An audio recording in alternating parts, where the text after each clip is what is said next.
When grindstones were first introduced, some people complained that they weren't deadly. I fixed that. So if I go ahead and spawn a cow right in here, this grindstone is now deadly.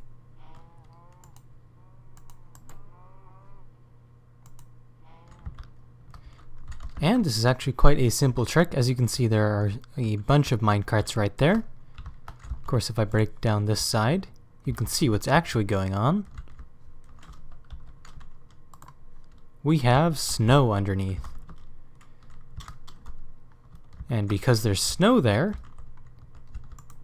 the minecart is able to sit down ever so slightly lower than the block. So if I go ahead and get a minecart here and get a block here, as you can see, the minecart on the snow is shorter or lower than the minecart on the block itself. And that's because for snow layers, if we get the F3 menu up, here we go.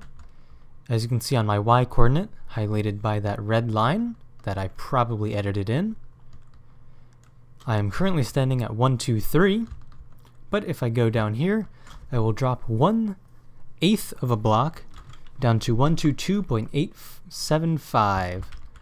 And that is because for each snow layer, as you can see, 1 snow layer, it does not raise me up off the ground. 2 snow layers, I am slightly raised. And all the way to 8, I am raised by 7/8 of a block. Of course, if I place a block or a snow layer up there, that doesn't change anything because they have no hitbox. But after the second one, it bumps me up, leaving a potentially exploitable gap right here in the hitbox of this block. But that's for another day.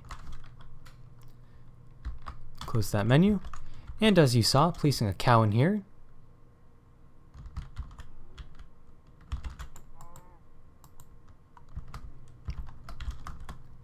allows the cow to get crushed by the minecarts, but since it's only this 2 wide line of pixels that you can actually see on the block, it looks just like the grindstone is doing all the work for you. Now, this doesn't quite need a tutorial seeing how simple it is, but I will give it anyway. So if we go over here, we can go ahead and place a bunch of snow layers, 8 to be exact. There we go. Block here, a rail here, 2 blocks like so, and optional extra 2 blocks as well, just to keep things from flying out. And then, before you actually add one of these side blocks, go ahead and place 20 minecarts. I'm just going to hold right click down because I'm in creative mode and don't need to worry about how many minecarts I have. Perfect. So now, instead, because there's 20 minecarts there, they can bump into each other and fly off into the distance. So instead of breaking the minecart track itself with nothing blocked in, we're going to go ahead and use water to do that. Now, 4 blocks like so.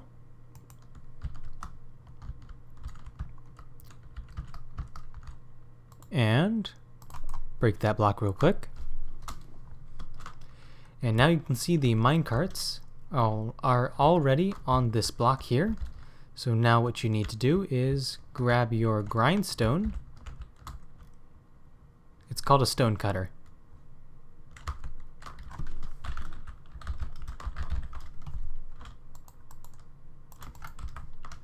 Grab your grindstone and put it there for aesthetic purposes, and use your stonecutter for actual functional sort of purposes.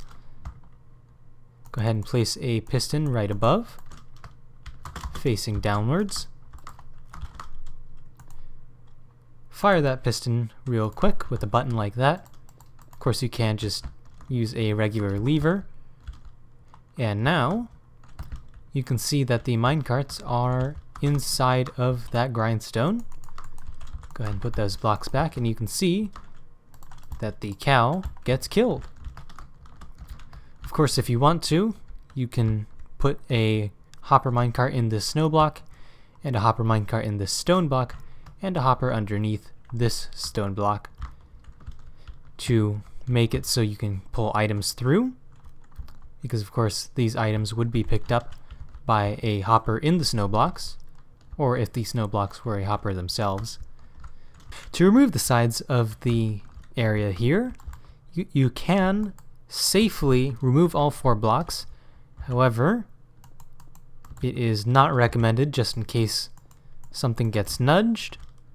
So instead, I would recommend keeping 3 blocks like this on the sides, such as stairs or slabs, or even trapdoors. There we go.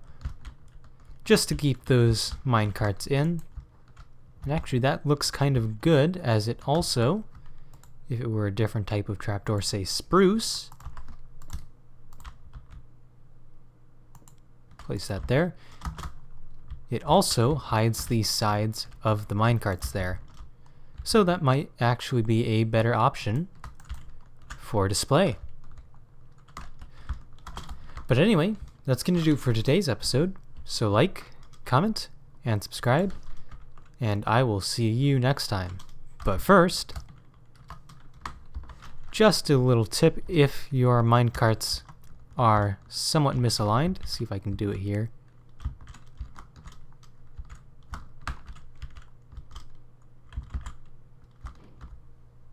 There we go. If you get something like this on the side that you don't want it, you can go ahead and walk into it, and then jump up and then walk backwards mid-jump. You can go ahead and push them back inside of the block, and that will of course mean that they are showing on this side of the block, so you might want that up against a wall. But anyway, that is then the end of the episode. So I will see you next time. Bye.